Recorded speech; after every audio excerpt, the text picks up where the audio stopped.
Hello everyone and welcome to this week's YouTube video. This week we're going to be talking about something I really enjoy, sound design. One of the most interesting things I learned when I was at film school and learning all about the world of video and film was that sound is often added in after the fact. This might sound obvious if you're in the video game already, but if you don't do this, it's something that people don't necessarily realise. Take a wildlife documentary for example. You see all the creatures, you see the narrative, you see this animal chasing this animal and all the sounds that go with that. 99% of those noises were not recorded at the time. Added in later. Added in for dramatic effect as such. It's not that the filmmakers are lying, it's just that the sounds weren't there at the time or it wasn't possible to record them. Wildlife, for example, it tends to be filmed really far away on really long zoom lenses or on motorized cameras and remote control things or drones and this, and they don't tend to have good audio quality or even the possibility of recording audio. So most of this stuff is added back in later. Now, as filmmakers, this allows us a really nice opportunity to be creative with our sound design. This is a really fun process and something I'm going to run you through today.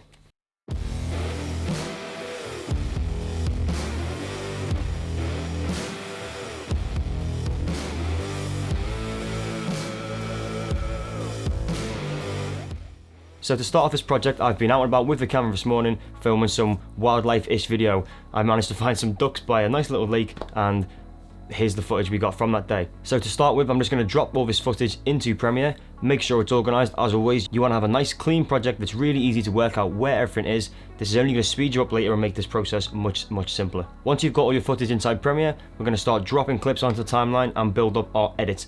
I'm going to be fast forwarding through bits and bobs here, so try and keep up with what we're doing in the background here.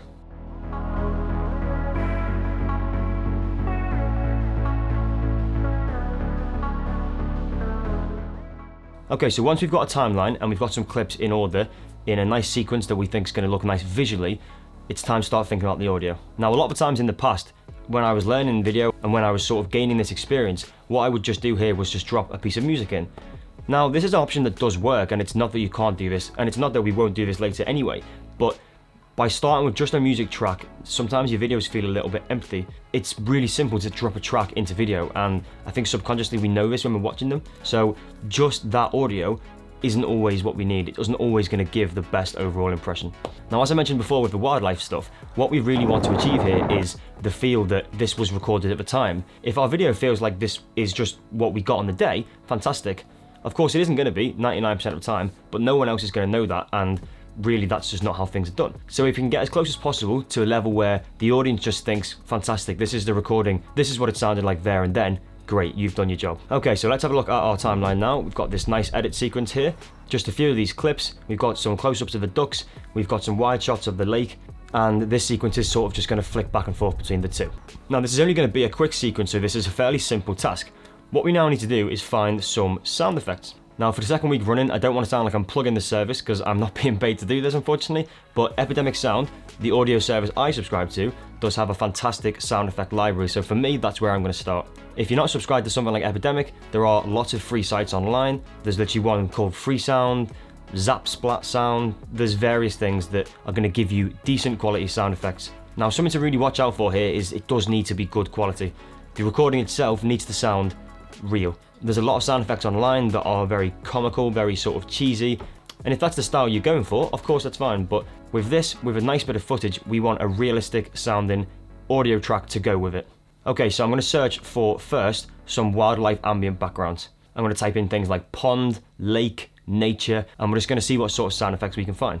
Okay, using Epidemic, I can just click on these and have a little listen to them, see what they sound like, so let's have a look at a couple of these. Okay, so when we picked out some we want, we're just going to now import these into Premiere.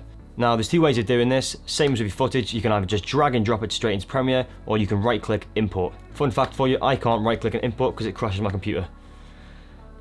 Who knows why?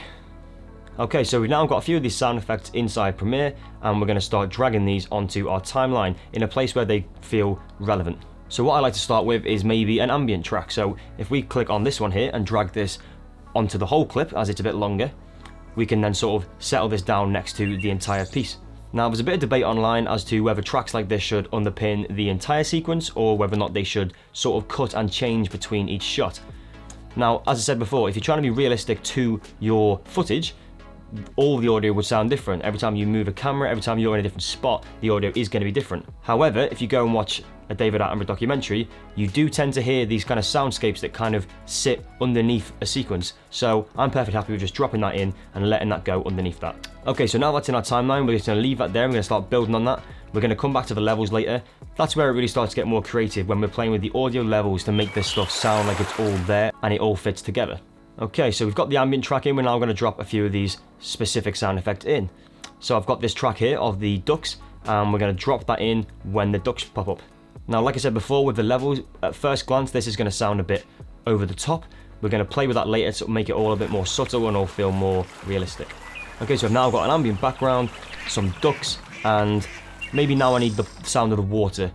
Running water obviously makes noise, so let's drop a bit of river or lake ambient in there. Okay, so now we've got the background ambience, we've got the duck noises, and we've got the lake. This is already starting to sound pretty realistic for me. So depending on your project, you might want to leave that there.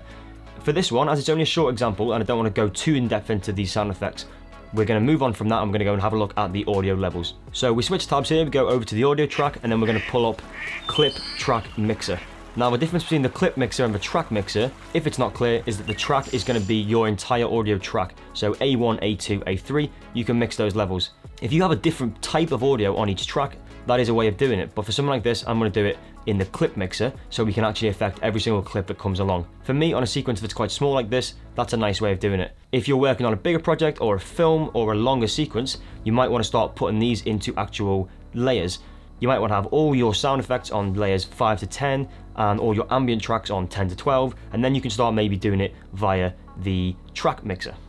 Okay, so what we want to now do is play the sequence through and start dialing in these audio levels for each clip. So as you can see, as I'm going through here, I'm hovering over the clip, I'm finding out which track this is on, and then I'm just pulling these levels up or down, normally down, just to kind of try and bed this sound in a way that feels realistic. 9 times out of 10, you're going to be pulling all of this audio right down so you can just about hear it. A beginner's mistake with audio is to have stuff that just feels like it's above everything else. Mixing's a complicated process when it gets in more detail, but at this kind of basic level, we just want to have things all feel like they fit together.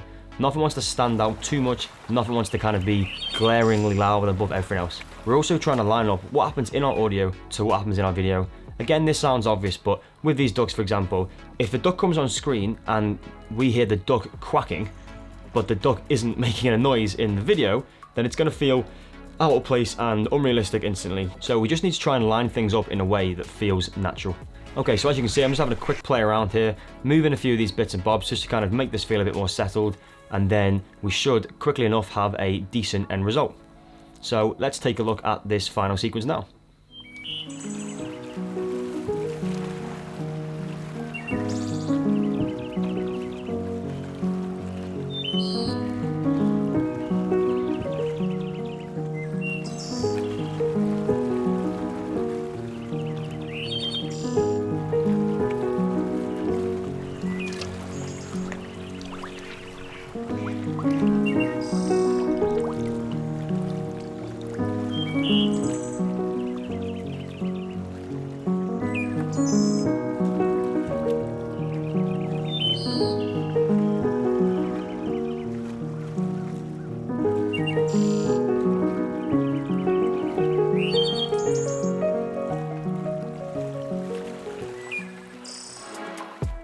Okay, so in a nutshell, that is some basic sound design for you.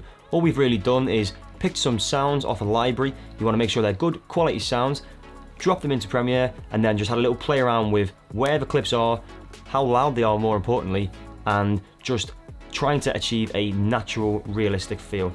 Now, of course, if you want to go the other way and make this feel completely not natural and completely not realistic, that's fine. This is a creative medium, and if that's something you want to do with your video, whatever you've filmed, that is absolutely fine. Okay, so that was a really quick look at some basic sound design. I hope that was helpful for everyone. Obviously, this process can get way more complicated, and if you can imagine a sequence that's even a few minutes long, this can be a really lengthy process. This kind of work is an entire career for some people. There are jobs that require people to do this for films, for TV shows, and this is all they'll do. This is a job into itself. Now, personally, I find this really fun. I find this a really interesting part of a project, and when I've worked on short films, when I've done the editing and the sound design for that, it's a part of the process that I've really enjoyed. I think it's because you can just get quite creative here, especially when you're not stuck to as rigid, realistic kind of feel with something. If it's a short film, if it's, you know, a project that just isn't realistic per se, you can really start messing around with this and actually come up with some really interesting things. And you're just adding in a lot of stuff that wasn't there in the first place. So you might have filmed in a plain white room, but your sound design allows you to kind of fill out that space and sometimes give a bit of backstory to where you might be. I don't know, you might add some industrial sound effects, you might add a train going past in the background. All this stuff really adds to the feel. It adds to what you filmed, which I think is just a fascinating thing you can do with audio. On a completely random side note, I've this week had my first ever photo printed. So I just want to show you that now actually. Now this is a 2, I believe, so this is pretty big. I was actually really impressed with how this came out, and I know the light's kind of getting in the way here, but this was something I shot in Delamere Forest about a month ago, and I'm really impressed with how this has come out. So if that's something that's of any interest to any of you guys as well, I'd be happy to talk to people about prints and getting any of my work kind of, you know, blown up on that kind of scale. I'm probably going to hang this one on the wall somewhere, so it'd be great to kind of get some feedback on that as well. Okay, so I hope that was interesting and insightful for you, and I hope to see you all next week.